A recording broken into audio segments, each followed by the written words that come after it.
Flight boss, bitch. For sure. You're now listening to the Mind of an Antares Moon. I am the Royal Archangel Uriel, and I'm here to carry out God duties and motherfucking responsibilities. And check this out. Today we got the moon in Virgo, so it's opposing Neptune, aka Neptune being a motherfucking Pisces. Now look, check this out. Now you might feel a little odd, when you start to dive into your dreams, imaginations, your fantasies, your broad philosophical points of views of looking at the world, spirituality, and God, you know what I'm saying, and imaginations and la la land and all that energy. You might feel a little weird diving into that. You might start feeling like that's unrealistic, that's unrelatable, that's non-practical, and it's irrational. So, you might feel more worried to, throw your emotional energy towards things that's towards your routines, your responsibilities.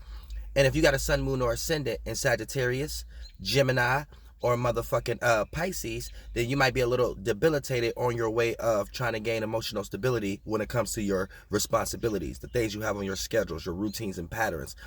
Pisces, you might not want to deal with all responsibilities and schedules, duties and obligations throughout the day. Sagittarius, you might be always trying to express or create ways to get out of responsibilities. They look at them like they're cages or something like that.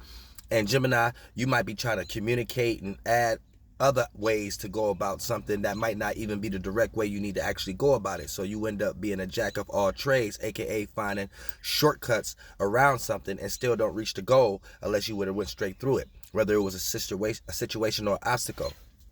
So due to the fact of the moon opposing our Neptune, right, our ability to dream, imagine, and that's in Pisces, right now we have to react and respond in a more rational way, in a more practical way, but don't feel uncomfortable when you dive into your dreams and imagination, because that's you slowly but surely starting to get washed up under the current, and you're going to start to cast stones like other individuals' dreams and imaginations. It's something that they don't need to worry about, and they look like they need to be in a straight jacket if they express that around you. So don't become the negative party pooper during this particular time. It's also squaring motherfucking Mercury. It's getting ready to, and it's squaring, goddammit, Venus. So for the most part, we need to learn how to communicate about our emotions a little bit more sufficiently right now. So putting it in a rational space without allowing it to be perceived like it's not connective or it's not emotional. So that's the actual duty and obligation we have to do with this air and earth square. You know what I'm saying? We still have to use our emotions with the moon, but based upon it being Virgo, it's going to be a little structure. And based upon it squaring Mercury and Gemini, we have to learn how to communicate what's frustrating us a lot more sufficiently, so it don't look like we're just throwing our 2 cents into something or always expressing being frustrating to other individuals in their eyes, how they look at us.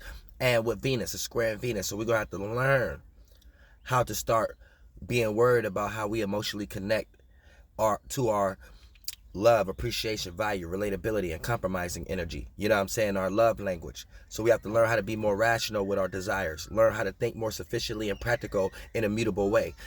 Virgo, be immutable and being able to adapt to our own and other people's ways of thinking and being practical. We have to learn how to make more sense and see how we will be judged before we start to dive into some of our desires, our passions, and our motivations that we start to communicate about.